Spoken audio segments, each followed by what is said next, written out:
How are you today? Doing pretty good. Running around, but I'm doing pretty good. Fantastic. Thanks for taking the time to meet with us today. Absolutely. Absolutely. I do my best to try to keep up with what Governor DeSantis is talking about, so hence the reason for the other side of things. Great. Well, we are, as you know, I'm Tiffany Esposito with the Bonita Chamber. We are the Southwest Florida Alliance of Chambers. We represent 8 chambers of commerce in the Lee and Collier region. And we are recording this interview, and we will be posting the recordings on our website and our social media. And we're doing these recordings with doing the interviews with all of the candidates for the races in Lee and Collier County. So thank you again for taking the time. Before we get started, we'll take a brief moment and just introduce ourselves so that you know who's on the call. And let's start with Chris on the phone, and then we'll go Colleen, Jackie, Michael. Sure thing. Thanks, Tiffany. This is Chris Lopez. I'm sorry I have a poor signal, so I'm not on video, Dr. Clark. I am a member of many of the chambers you see here, and I consult with the Chamber Alliance. Thanks for being here. Okay. Is that mine, or is I hear a squeaking sound? I think those are birds. Those are okay. Those are seagoing birds. I apologize. I will mute. Okay. It would be Chris on a patio on a balcony. Right. And welcome. I am Colleen from the Greater Fort Myers Chamber of Commerce. You want me to go? How are we doing? My name is Jackie Lezak. I am the President Executive Director with the Fort Myers Beach Chamber of Commerce. That's the reason I know those are birds. And I'm Michael Dalby with the Greater Naples Chamber of Commerce, serving all of Collier County. Lost your video, Dr. Clark.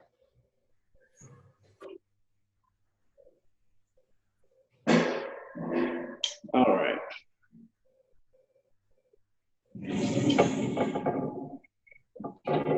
There we go. Is that back? There we go. Okay. So we just have a few questions for you, and we'll start off by just having you tell us a little bit about yourself. Well, of course, I am a native of Virginia. That's where I was born and raised. My wife is a native of New York, and we lived here with our 3 beautiful daughters, which I credit all of that beauty towards my wife, not myself. But we lived out here in Naples, and my wife, I would say, is the reason why I moved here, but now you could not get me to leave. So this is my home, and ultimately I jumped into the race, if you will, only 4 weeks ago. And it wasn't something that I was intending on doing, but it was a conviction that I had based on a challenge that I issued, which I'll get into later, and we'll kind of dive into this a little deeper. Great. Well, our next question is, what prompted you to run for office? Well, there we go. So ultimately, I found myself, to be honest, going on more than a few constitutional rants over the last few months. And I don't like to be someone who complains about things so much before I decide to do something to help provide a solution. So I issued basically what's called the Patriot Challenge, and it was looking at decisions that were being made across the board. And this just went for the U.S. in general. And I felt like there were a lot of decisions that were being made based on emotion, and not necessarily taking Constitution into account as we made them. So I was going on these rants, and I issued this challenge, and I challenged people to look at the people that were in office, because I think there's a tendency to overlook state and local politics, if you will. We look at the presidential races, we sometimes looking at the governor races, but when it gets to state and local politics, we get down to about 2 weeks before the election, and we have to figure out who all the other people on there, because we haven't really vetted those people. But state and local politics has the potential to affect us in a most immediate way when we have a situation that happens. So those are the very things we should pay attention to more. So I challenged them to look at the decisions that were being made, to make sure they lined up with their values, lined up with the Constitution from my perspective, and weren't based on emotion, but were just based on objective science backed by the Constitution. If you found those people, great. If you didn't, or you saw that there were people who were voting outside of that spectrum, then note it and take it to the polls in the fall. And if you could not find people in your district or in your area or in your city or whatever the case may be that you felt embodied those principles and were enacting them, then you run yourself. So I issued the challenge, and then I reread the challenge, and I became convicted by my own challenge, and here we are. And what makes you qualified to represent the business community? I think ultimately when you talk about leadership, I like a book, it's called Leadership Pain. It's by Samuel Chan, I believe it is. And it talks about leadership and the concept behind leadership, and the fact that a lot of times it's associated with pain. And I think leadership is not something that you run towards. This was not on my radar. And one of the things I think is necessary for someone in leadership is the ability to look at a situation objectively. Of course, they have to have the capacity to filter the information, to sit knee to knee and find solutions with like-minded people.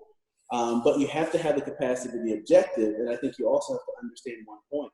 And that one point is, especially with regard to what I'm running for, the objective is to be a voice for the district that I represent. It is not because I live in this district, I have all the answers. It's not because I'm a business owner that I have all the answers. I am one voice in a pool of many. But what I do have the capacity to do is to step back, be objective, and to hear people's perspectives, filter those through a funnel, and then be that voice in Tallahassee. I think that's the biggest component to being an effective leader. It's not being the smartest in the room, but it's having the capacity to bring the smartest people in the room and facilitate that conversation and be a voice. Thank you.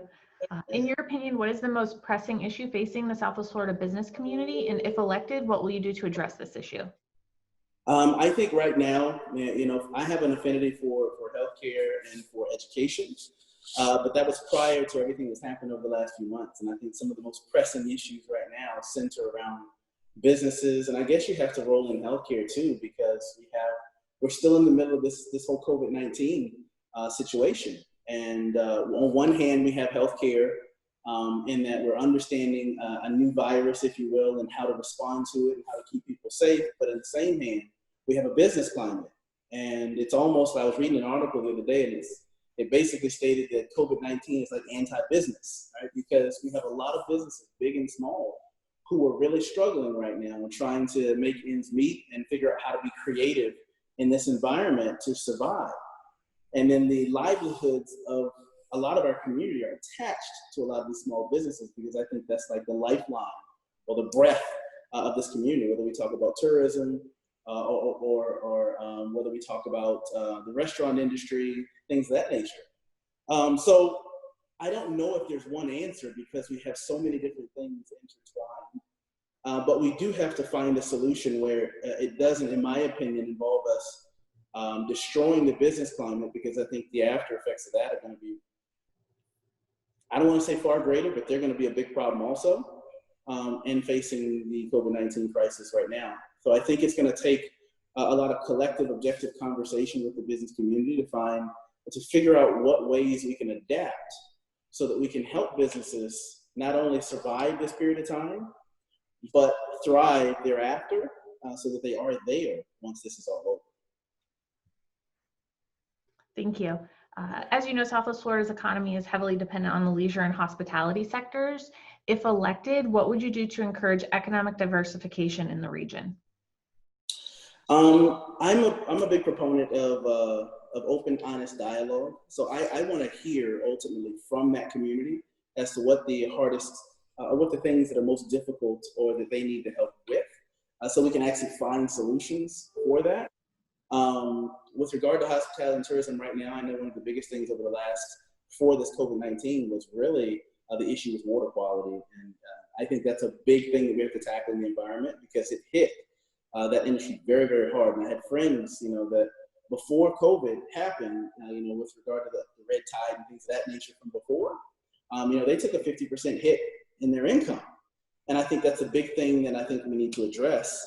And there's a lot of people trying to address it and we're working towards it, but we need some solutions that are going to impact them now, because this can't be solved 10 years from now. We need some solutions that are going to do that now. I think that's one of the biggest things we can focus on in that industry. Perfect. Well, this group was formed in 2018 out of the water crisis and the red tide and blue-green algae.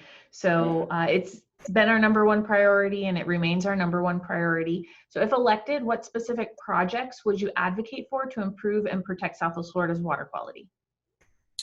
Well, I think we need to assess what the process or plan that's been put in play at this particular point to figure out if there's some immediate things that we can do to change this in short order. I've been in several meetings with when we talk about the Army Corps of Engineers and what their processes and plans are for different things. There have been a lot of different proposals that have been put forth at this particular point. But to be honest, I haven't seen a lot of forward movement with regard to actually implementing something that's going to result in a solution. I don't have that solution personally, but I do think that together we can find it. And I think we need to hold ourselves accountable and allow that industry to hold us accountable to finding a solution, because they're part of this community the same way we are. Thank you. What specific actions do you think lawmakers should take to improve and protect Southwest Florida's waterways? I think it's going to take a long, in-depth look at some of the legislation that's passed right now. And with regard to some of the reasons we think the water quality issue exists, with regard to water pollution and things of that nature that may be, what's the word I'm looking for? Encouraging some of the algae growth or making it a lot worse than it should be. I think we need to take a long, hard look at those different things to see how we can provide a win-win solution that allows water to be safe, but allows also companies that bring jobs and things to the area to remain true. But we all have to be held accountable for things that happen. And it's gotten worse. You know, I'm not going to quote stats and statistics right now. I'm just going to simply look at the landscape of things over the last 5 years, right? And the last few years, this has been worse than it's ever been in my recollection at this particular point. So obviously there's a problem that we need to solve, and we need to, for lack of a better phrase, we need to lock ourselves in a room until we figure out some solutions, all right? Because I hear a lot of things presented, and then it gets, pushed out 3 months, 6 months, and then here we are in another cycle, and we still don't have any viable solutions with the same problem happening. So I think the biggest thing is being committed to finding a solution and then moving forward on it. Fantastic. Thank you. So one last question. Is there anything else you'd like us to know about you or your priorities? Like I said before, my affinities are for healthcare and education. I'm also a country boy from Virginia. So I grew up in nature. I grew up outside, and the environment is extremely important with regard to what we all have to look forward to moving forward. What I'll say is the same thing that I'm saying with regard to my campaign, and that is I'm not running because I think I have all the answers. And I think if you hear someone that says they have all the answers, I'd probably run the other way. What I am running on is saying that I have the capacity to be objective, and I understand that I am one voice in a pool of many, and my sole purpose is to provide a voice for this district. That's what I will do. I will provide a voice for the district based upon the needs of the district, and that includes everyone, all right? And I think we need people that understand that leadership is not always easy, and leadership is a lot of times it's painful. And if everyone really understood what it meant or what it took to lead, they probably wouldn't run towards it. Hence the reason I didn't have this on my radar in the first place. But I do understand that the nature of leading and what it requires.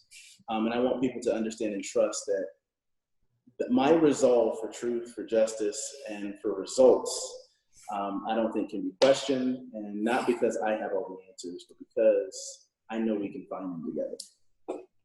Great. Well, thank you so much for taking the time to speak with us today. Like I said, we'll be putting these on our websites and social media, and we wish you luck in the election. Thank you very much. Pleasure speaking with you. See you soon. Have a great day. Thank you.